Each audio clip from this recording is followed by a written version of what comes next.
All right. Everybody stand up. It's the middle of the afternoon. We got to get all jacked up. Okay, does anybody know who Ric Flair is, the wrestler? Yeah. All right. So you're going to repeat after me. Copy what I do. And if you don't do it right, we're just going to keep doing it. Okay? Water knows. We've done this before. It was like 6 times we had to do it, right? So, woo! Woo! All right, we're going to keep doing it. Woo! Woo! Woo! Woo! All right. Sit down. That's good. You feel a little bit different? Pretty excited. In the morning, if you do that, as soon as the alarm clock goes off, you stomp your feet on the ground, go, woo! Scare the shit out of your kids, your wife, whatever you got living there, dogs, like, right? So have some fun with it, all right? You feel a little bit different. I usually do that first thing in the morning. I forgot to do it. I was all jacked up already.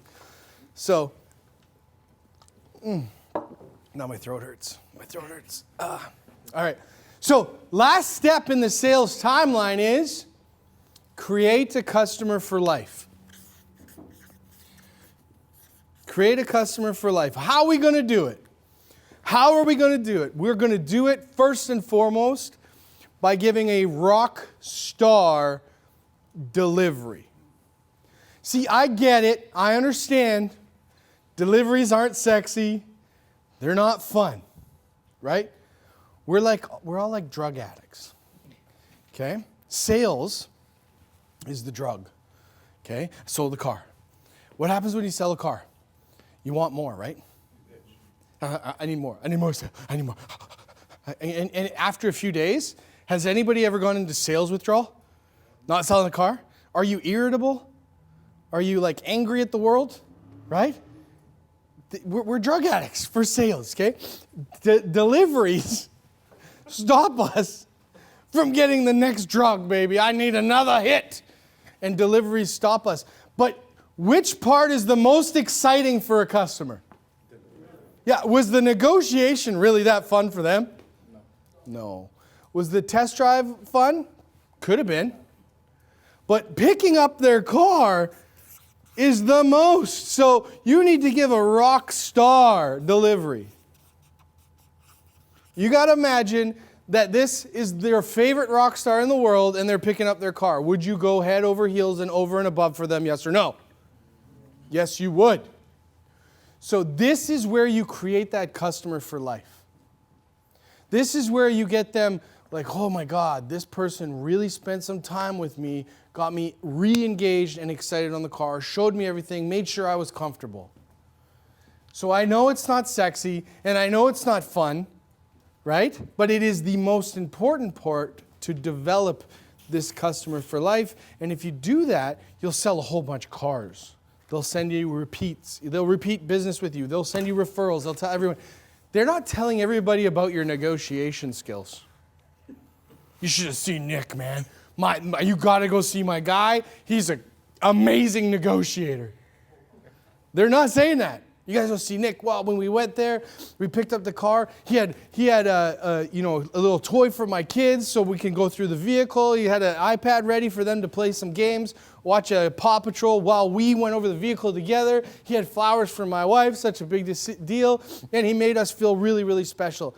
He asked me, what do I want to know more about in the vehicle? Let's spend time on that, right? Because again, a delivery doesn't mean a shotgun approach, just show everybody everything about the car. You probably don't need to show someone how to use power windows. I think they got that, right? But you might need to show them how the blind spot warning works, how the adaptive cruise control would work, all those things. So a good question to ask them when they come in, hey, when we go through the car today, what features do you really want to focus on and spend the most time on so you get the best value out of this? Okay? So the delivery, super, super, super important. So there's 5 steps of the delivery is, first of all, make sure the vehicle's ready. It's cleaned, it's gassed, it's good to go. Right? Make sure you are ready. It's probably not a good idea to grab a new customer 10 minutes before your delivery shows up. Because then you get garbage service for the customer you grabbed because you got to worry about your delivery. And the delivery, the commission you've earned, is getting garbage service. Right? So it's not going to create a customer for life. So make sure you're ready. Go through the features they want.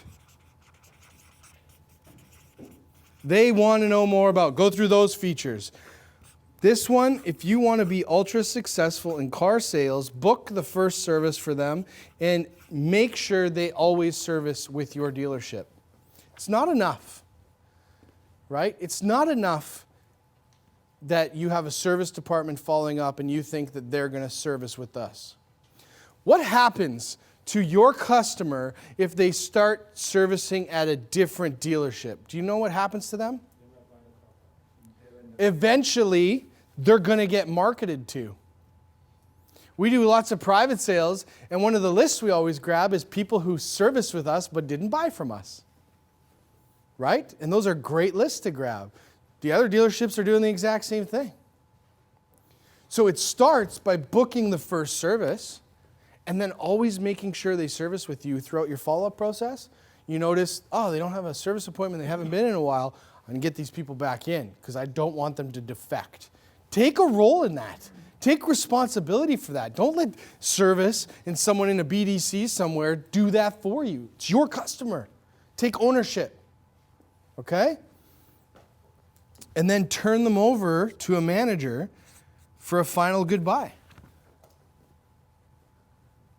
So if you want to do a rockstar delivery, make sure the car's ready, make sure you're ready, go over the features they want, book that first service, and then turn them over to a manager. Okay? And then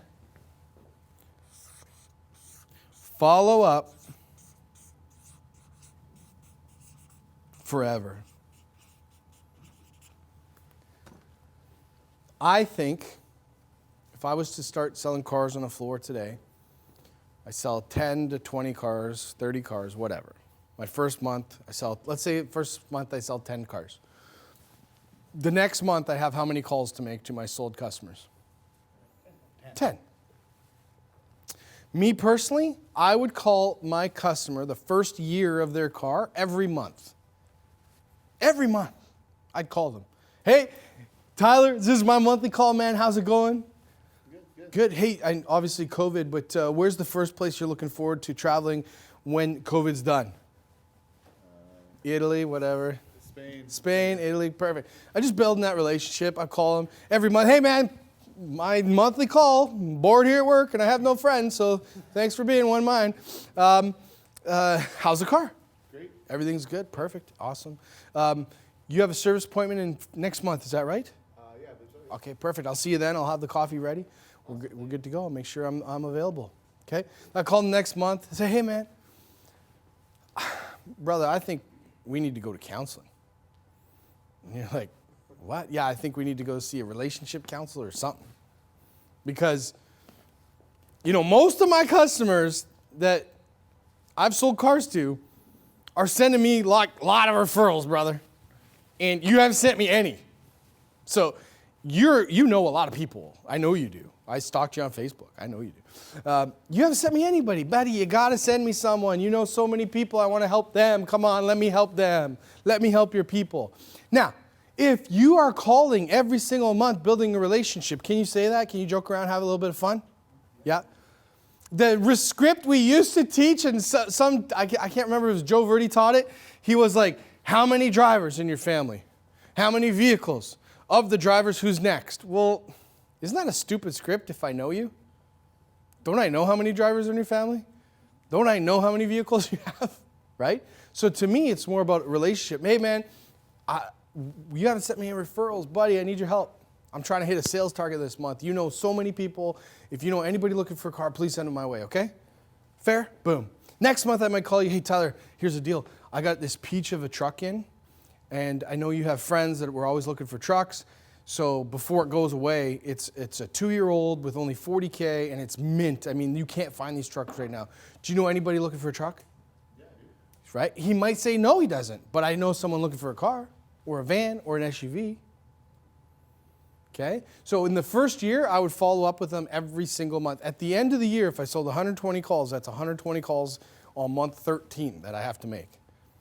Okay, there's 25 selling days in a month, right? 23 selling days in a month. That's less than 10 calls a day. You're okay making less than 10 calls a day, right? Yeah. Right. So follow up forever, though. Follow up forever. Mike, what's your favorite sport? Yeah. No, I was looking at him, talking to him. Looking at you, talking to him. Football? Yeah. So, what's your favorite team? I like the Raiders and what else do I like? Pittsburgh. Pittsburgh? Okay. Pittsburgh. All right. Pittsburgh. Right. So, just imagine if we had this tool that I could put notes in about you. I wonder if there's a tool. Is it? So imagine if I had a tool. Wait a minute. We do have a tool. And I had those notes. It likes Pittsburgh Steelers. God, don't know why. Raiders, all those things. And I see something about a trade for the Pittsburgh Steelers. I'm going to call Todd. Buddy, I'm just calling you first. Did you hear about this? This is crazy. What else are you doing in a day? Right? Call your customers and build a customer for life. You might find out, as we become adults, it's hard to make friends, isn't it? Right? I know, I have none. So, but you might get friends out of this. Crazy. You might get friends out of this. When we're kids, we're forced to become friends with people. We're put in school and say, you're going to be friends with them, okay? Stop beating each other up. But now you have an opportunity to meet a whole bunch of customers that also have a whole bunch of people that are buying cars from them. They say that 30% of your customer base has someone who's buying a car in 90 days. 30% of every single person you sell knows someone that will buy a car in the next 90 days. Do your follow-up. Build the relationships. When you're like, I don't know what to do. I've done all my follow-up from my unsold customers. Go to your sold customers. Spend your time there and create that customer for life and follow up forever. Okay? It's all